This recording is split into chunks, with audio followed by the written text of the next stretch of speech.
সাল্লাল্লাহু আলা মুহাম্মাদ সাল্লাল্লাহু আলাইহি ওয়াসাল্লাম। সবাই পড়েন সাল্লাল্লাহু আলা মুহাম্মাদ সাল্লাল্লাহু আলাইহি ওয়াসাল্লাম। সাল্লাল্লাহু আলা মুহাম্মাদ সাল্লাল্লাহু আলাইহি ওয়াসাল্লাম।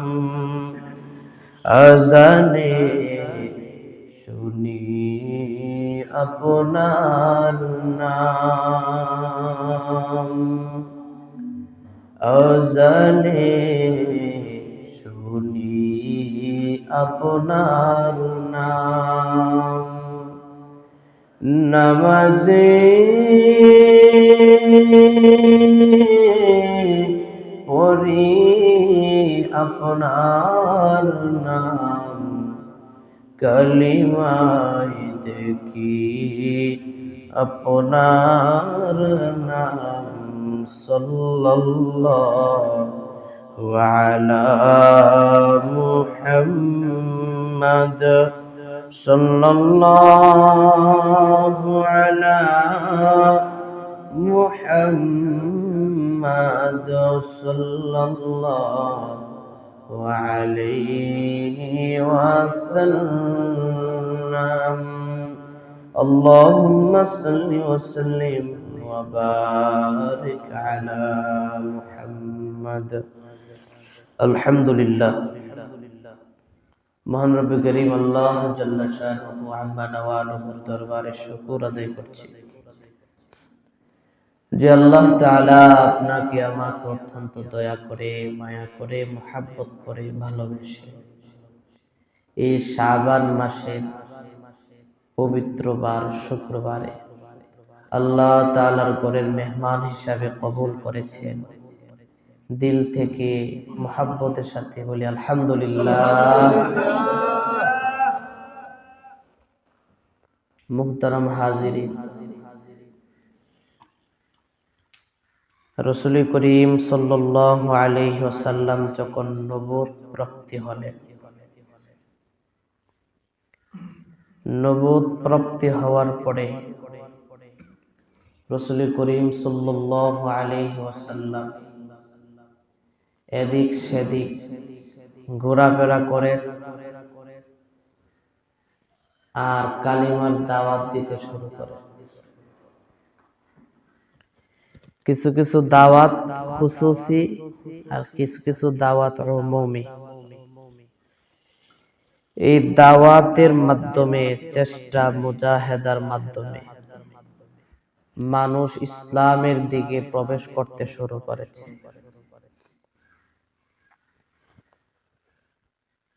রাসূল করিম সাল্লাল্লাহু আলাইহি ওয়াসাল্লামের দাওয়াতের পরে যারা ঈমানদার মুমিন হয়েছে, এই মুমিন বান্দার জন্য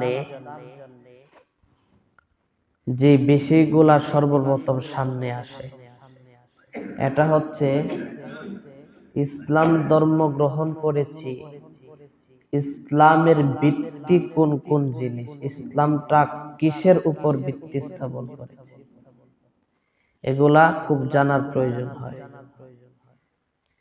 এর পরিপ্রেক্ষিতে আল্লাহ রাসূল সাল্লাল্লাহু আলাইহি ওয়া আলিহি ওয়াসাল্লাম পাঁচটা বিষয় রাসূল করিম উল্লেখ করেছেন, ইরশাদ করেছেন। হযরতে ওমর ফারুক রাদিয়াল্লাহু তাআলা আনহু থেকে বর্ণিত হাদিস। হযরত ওমর ইবনুল খাত্তাব বলেন, নবী করিম সাল্লাল্লাহু আলাইহি ওয়াসাল্লাম বলেছেন, বুনিয়াল ইসলামু আলা খামসিন শাহাদাতি আল্লা ইলাহা ইল্লাল্লাহ ওয়া আন্না মুহাম্মাদান আবদুহু ওয়া রাসূলুহু ওয়া ইকামিস সালাহ ওয়া ইতাইজ যাকাহ ওয়াল হজ্জি ওয়া সাওমি রমাদান। রাসূল করিম সাল্লাল্লাহু আলাইহি সাল্লাম এই পাঁচটা বিষয় উল্লেখ করেছে। এক নম্বর হলো কালিমা। এক নম্বর কি? আশহাদু আল্লা ইলাহা ইল্লাল্লাহ ওয়া আন্না মুহাম্মাদান আবদুহু ওয়া রাসূলুহু। এক নম্বর কালিমা। দুই নম্বর রাসূল করিম সাল্লাল্লাহু আলাইহি সাল্লাম বলেছে নামাজ কায়েম করা। তিন নম্বর ওয়া ইতাইজ যাকাত, যাকাত প্রদান করা। চার নম্বর ওয়াল হজ্জি, হজ পালন করা। পাঁচ নম্বর ওয়া সাওমি রমাদান, রমজান মাসের রোজা রাখা। এই পাঁচটা বিষয় রাসূল করিম সাল্লাল্লাহু আলাইহি সাল্লাম উল্লেখ করেছেন, ইরশাদ করেছেন যে পাঁচটা বিষয়ে আপনি আর আমি সহজে বলে থাকি ইসলামের বেনা পাঁচটি। কি বলে থাকি? ইসলামের বেনা। বেনা মানে ভিত্তি, স্থাপন। যেই ভিত্তির উপরে পুরা ইসলামটা স্থাপন আছেন, এই পাঁচটা বিষয়ের উপরে ইসলাম দাঁড়িয়ে আছে। এই পাঁচটা বিষয় ছাড়াও ইসলামের অনেক হুকুম হাকাম রয়েছে, কিন্তু মূল ভিত্তি হলো এই পাঁচটি। এটারে ভিত্তির সাথে, ফিলারের সাথে, খুঁটির সাথে সম্পৃক্ত দিয়েছে ইসলামের এই পাঁচটা বিষয়। যেমন একটা বিল্ডিং তুলতে গেলে তার অনেকটি ভিত্তি লাগে, ছায়া লাগে। এই বিল্ডিংটা এই ভিত্তির উপরে মজবুত হয়ে থাকে। এই ভিত্তি যদি না থাকে, ফিলার যদি না থাকে, বিল্ডিং থাকতো না, বিল্ডিং ভেঙে পড়ে যাবে। অনুরূপ ইসলামের এই পাঁচটা বিষয়ের ভিত্তির সাথে, ফিলারের সাথে সম্পৃক্ত করছে। উলামায়ে কেরাম উদাহরণ দিয়ে বলেন, মানুষে যখন তাবু বানায়, তাবু, এর জন্য পাঁচটা খুঁটি প্রয়োজন। চার কোনায় চারটা খুঁটি দিতে হয়, মধ্যখানে একটা বড় খুঁটি দিতে হয় উঁচা করার লাগে। চার কোনার চারটা খুঁটি আর মধ্যখানে একটা খুঁটি, মিল না হইল পাঁচ খুঁটি। পাঁচ খুঁটির উপরে যদি একটা কাপড় রাখা ফালায় দেয়, এটা একটা তাবু হয়ে যায়। এই তাবুর এক কর্নারের এক কোনার যদি একটা ফায়া ভেঙে যায় অথবা খোলায়া ফেলে, একটা খুঁটি খোলায় ফেলে, এই তাবুর এক পার্শ্ব নিচু হয়ে যায়, এটা পরিপূর্ণ তাবু থাকে না, নষ্ট তাবু হয়ে যায়। যদি দুই কোণার দুইটা ফায়া ফালিয়ে দেওয়া হয়, নষ্ট করে ফেলে, তাহলে তাবুর পরিপূর্ণ থেকে অর্ধেকই নষ্ট হয়ে গেল। চার কোণার চারটা ফায়া আছে, কিন্তু মধ্যখানের ফায়াটা নাই, উঁচা ফায়াটা, তাবুর নিচের দিকে যাবে, এটা তাবুই করে নষ্ট হয়ে যায়। অনুরূপ ইসলামের এই পাঁচ বেনা, পাঁচটি ভিত্তি। এক নম্বর হচ্ছে নামাজ, এক নম্বর কালিমা, এটা হলো তাবুর মধ্যখানের বড় খুঁটির অনুরূপ। দুই নম্বর নামাজ, নামাজ হইল একটা খুঁটি। তিন নম্বর যাকাত, যাকাত হইল আরেকটা খুঁটি। এরপর হইল হজ, হজ হইল আরেকটা খুঁটি। সর্বশেষ হলো রমজানের রোজা, এটা হইল চতুর্থ নম্বর খুঁটি। সবচাইতে বড় খুঁটির নাম হইল কালিমা, লা ইলাহা ইল্লাল্লাহ, আশহাদু আল্লা ইলাহা ইল্লাল্লাহ ওয়া আশহাদু আন্না মুহাম্মাদান আবদুহু ওয়া রাসূলুহু। এটা হলো সবচাইতে বড় খুঁটি। মধ্যখানের খুঁটি কালিমা। এই কালিমা যদি কারো কাছে না থাকে, শুধু নামাজ, রোজা, হজ, যাকাত আছে, পরিপূর্ণ সে ইসলামের অন্তর্ভুক্ত। তার ভিতরে বড় খুঁটিটা থাকতে হবে, তাবুর বড় খুঁটিটা।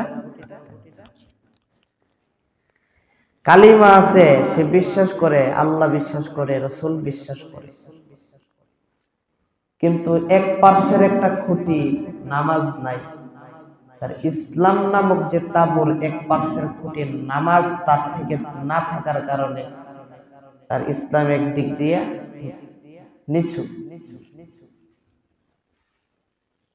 যাকাত না থাকলে আরেক দিক দিয়ে নিচু হয়ে গেছে। রমজানের রোজা নাই, আরেক দিক দিয়ে নিচু। হজ করে না, আরেক দিক দিয়ে নিচু। এখন কেমন দাঁড়ায় রয়েছে? শুধু সামনের উপরের খুঁটিটা দাঁড়ায় রয়েছে, আর চতুর্দিক দিয়ে ভেঙ্গে রয়েছে। বলে না, এমন না।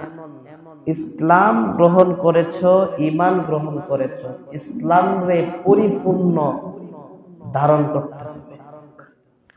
ইসলামের এই ভিত্তিকে পরিপূর্ণ গ্রহণ করতে হবে। ইসলাম এগুলার উপরে রাখতে হবে, পাঁচটি ব্যানার উপর। আল্লাহ তাআলা বলেন, ইয়া আইয়ুহাল্লাযীনা আমানু দুখুলু ফিস সিলমি কাফা ওয়া লা তাত্তাবিউ খুতুওয়াতিশ শাইতান ইন্নাহু লাকুম আদুউম মুবিন। রব্বে করিম আল্লাহ তাআলা সমস্ত মুমিন বান্দাদেরকে বলেন, হে মুমিন সম্প্রদায়, তোমরা ইসলামের ভিতর পরিপূর্ণভাবে প্রবেশ করো। আল্লাহ বলছে পরিপূর্ণভাবে ইসলামে প্রবেশ করো। কিছু মানলেন আর কিছু আধুনিকতার জোয়ারে ভাসায় দিলেন না, এটা হবে না। কিছু মানলাম, কিছু মন চাহির সাথে মিলায়া আমি মানলাম, ছাড়লাম। আল্লাহ বলেন না না, ইসলামকে পরিপূর্ণভাবে তোমরা মানো, সব বিষয়গুলো মানো। কালিমা গ্রহণ করলাম, নামাজ নাই, শুধু কালিমা দ্বারা ডাইরেক্ট সরাসরি জান্নাত নাই। কালিমা গ্রহণ করলাম, রোজা নাই, যাকাত নাই, হজ নাই, শুধু কালিমা দ্বারা সরাসরি জান্নাত নাই। বরঞ্চ নামাজ ছাড়ার কারণে, রোজা ছাড়ার কারণে, যাকাত না দেওয়ার কারণে, হজ না করার কারণে আল্লাহর জাহান্নামের আগুনের মধ্যে সে জ্বলতে হবে। তারপরে জয়লা, তারপরে জান্নাতে যাবে।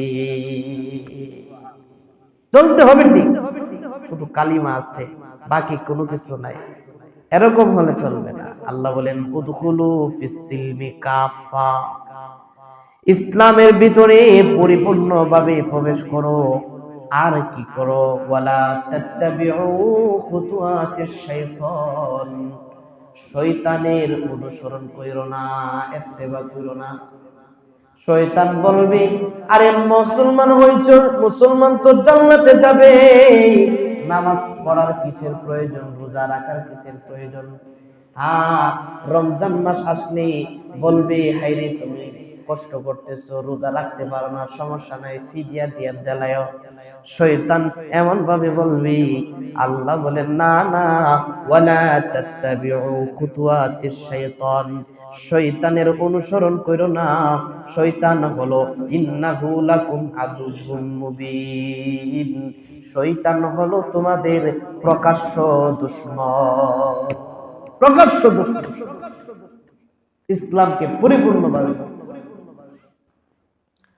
রব্বে কারীম আল্লাহ তাআলা বলেন, আল-ইয়াউমা আকমালতু লাকুম দীনাকুম ওয়া আতমামতু আলাইকুম নি'মাতি ওয়া রাদিতু লাকুমুল ইসলাম দীনা। রব্বে কারীম আল্লাহ তাআলা বলেন, পয়গম্বর আজকের দিন থেকে ইসলামকে পরিপূর্ণ করে দিয়েছি। ইসলাম 5টা বিষয়ের উপর পরিপূর্ণ: নামাজ, রোজা, হজ, যাকাত আর কালিমা। এই 5টা বিষয়কে মূল ভিত্তি বানায়া আল্লাহ তাআলা ইসলামকে পরিপূর্ণ করে দিয়েছেন। এই জন্য কেউ যদি পরিপূর্ণ মুসলমান দাবি করতে চায়, তার কালিমাও রাখবে, তার সাথে নামাজও লাগবে, যাকাত লাগবে, হজ লাগবে, রমজান মাসের পরিপূর্ণ রোজাও তার প্রয়োজন হবে। আল্লাহ বলেন এই 5 বিষয়কে তোমরা আঁকড়িয়ে মজবুত করো। মুহতারাম হাজির, এই 5 বিষয়ের কালিমার পরের যে বিষয়, এটাই হলো না। আজকে গোটা পৃথিবীর সবাই নামাজের মধ্যে সবচেয়ে শরিয়া আইন যদি থাকতো, জাহান্নামাজ ছাড়ার কারণে জাহান্নামে তো শাস্তি আছে ভিন্ন কথা।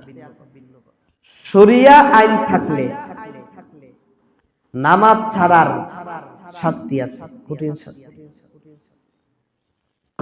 হাম্বলি মাযহাবের মত হচ্ছে, কেউ যদি নামাজ ছাড়া দেয় ইচ্ছাকৃতভাবে, এর 3 দিন পর্যন্ত, শরিয়া আইন থাকলে 3 দিন পর্যন্ত ভালো করে এর বুঝাও, 3 দিন নামাজ পড়ো, নামাজ পড়ো।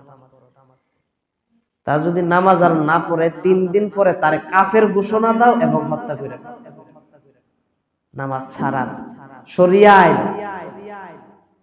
এটা মালিকি মাযহাবের কিছু মত, আংশিক।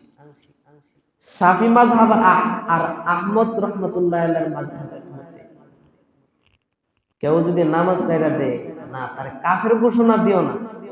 কাফের ঘোষণা দিলে তো চিরকাল জাহান্নামে জ্বলতে হবে। নামাজ ছাড়ার কারণে, এত বড় একটা হুকুম ছাড়ার কারণে তারে হত্যা করে ফেল, তার মাইরা ফেল, শরিয়ায়। আর ইমাম আবু হানিফা রাহমাতুল্লাহ আলাইহি, আমাদের হানাফি মাযহাবের মত হলো, না, নামাজ ছাড়লে এত কঠিনতার দরকার নাই। যেহেতু নামাজ ছাইরা দিছে, তার ভালো করে বুঝাও। আর যদি না বুঝে, শরিয়া আইন হচ্ছে তারে বেত্রাঘাত করা, এমন ভাবে পিটা দাও যাতে করে রক্ত প্রবাহ হয়। নামাজের গুরুত্ব, নামাজ ছাড়ার শাস্তি, এটা হলো শরিয়া আইন যদি থাকতো এমন শাস্তি। আমার ভাইরা, আল্লাহ আপনাকে মুসলমানের ঘরে জন্ম দিয়েছে, এই সূত্রে ঈমান গ্রহণ করতে পেরেছি, ঈমানদার হইতে পারছি। নাহলে আমাদের যে অবস্থা, আমরা যদি মুসলমানের ঘরে জন্ম না হয় অন্যর ঘরে জন্ম হইতাম, বেঈমানের ঘরে জন্ম হইতাম, তা আমাদের বাপ দাদার ধর্ম অনুসরণ করে এভাবেই চলত। আমরা মুসলমানের ঘরে জন্ম হয়েছে, দিকতে কালিমা পাইছি, নামাজ নাই, রোজা নাই, হজ নাই, যাকাত নাই, কিচ্ছু নাই। ইসলামের কত কত রুকুন আছে, বিধিবিধান আছে। আমার ভাইরা, সামনে রমজান মাস আসতেছে, পরিপূর্ণ খাঁটি তওবা করবেন।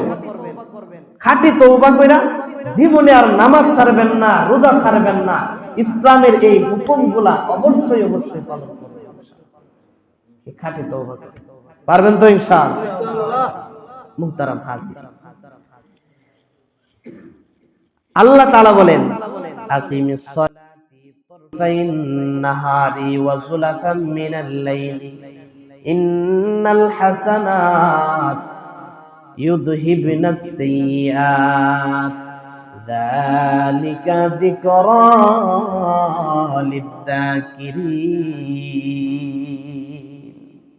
আল্লাহ বলেন, নামাজ কায়েম, এর সারাংশ হলো এমন, যে ব্যক্তি নামাজ আদায় করে তার জীবনের কোনো গুনাহ থাকে না, সব গুনাহ জয়রা করে। রাসূল করিম সাল্লাল্লাহু আলাইহি ওয়াসাল্লাম হাত দেখেছেন সাহাবীকে, হযরত আবু যর, গালিবান আবু যর গফারি রাদিয়াল্লাহু তাআলা কে বলেন, এ আবু যর, দেখো না শীতের দিন, এই গাছ থেকে পাতাগুলা জয়রা জয়রা জমিনে পড়ে গেছে। রাসূল নারা দিছে, আরো জয়রা জয়রা জমিনের মধ্যে পড়ছে। রাসূল করিম সাল্লাল্লাহু আলাইহি সাল্লাম বলে, আবু যর, শোনো না, শোনো না, কেউ যদি দৈনিক 5 ওয়াক্তের নামাজ পড়ি, এই শীতের কনকনে শীতের মধ্যে গাছ থেকে পাতাগুলা যেমন ভাবে চৈরা চৈরা জমিনের মধ্যে পড়ে গেছে, যে আল্লাহ তাআলার বান্দা 5 ওয়াক্তের নামাজ পড়বে, তার জীবনের গুনাহগুলা জয়রা জয়রা জমিনে পড়ে যাবে। গুনাহ তো করছি, হাজার হাজার লক্ষ লক্ষ গুনাহ আছে, গুনাহ করে, কিন্তু নেক আমল তেমন। আমার ভাইরা 5 ওয়াক্তের নামাজ, আমার ভাইরা যে কথা বলতেছিলাম, আল্লাহ রাসূল সাল্লাল্লাহু আলাইহি ওয়াসাল্লামের জীবনের দিকে তাকাইলে রাসূলের জীবন থেকে 5টা জিনিস পাওয়া যায়। একটা জিনিস হচ্ছে রাসূলের জিন্দেগীর মধ্যে তালিম তারবিয়ত, শিক্ষা দীক্ষা পাওয়া যায়। শিক্ষা দীক্ষা, শিক্ষা মেরুদণ্ড, ইসলামী শিক্ষা এটা মেরুদণ্ড। 2 নম্বর যে জিনিস পাওয়া যায়, 2 নম্বর জিনিসটা হলো রাসূল করিম সাল্লাল্লাহু আলাইহি সাল্লামের জীবনের মধ্যে ফির মুরিদি তাজকিয়ার মেহনত, ওই জিনিসটা পাওয়া যায়। 3 নম্বর রাসূলের জীবনের মধ্যে থাকাইলে দেখা যায় রাসূলের জীবনের মধ্যে তাবলীগ, দাওয়াতুত তাবলীগ, ওয়াজ নসিহত, দ্বীনের প্রচার প্রসার এগুলা পাওয়া যায়। রাসূল করিম সাল্লাল্লাহু আলাইহি সাল্লামের জীবনের দিকে তাকাইলে 4 নম্বর যে জিনিসটা পাওয়া যায়, এটা হলো ইলায়ে কালিমাতুল্লাহ, আল্লাহর জমিনে আল্লাহর আইন বাস্তবায়ন করার জন্য, কুরআনী হুকুমত বাস্তবায়ন করার জন্য জিহাদ ফি সাবিলিল্লাহ পাওয়া যায়, জিহাদ পাওয়া যায়। রাসূল করিম সাল্লাল্লাহু আলাইহি সাল্লাম সশরীরে 27টি যুদ্ধের মধ্যে অংশগ্রহণ করেছে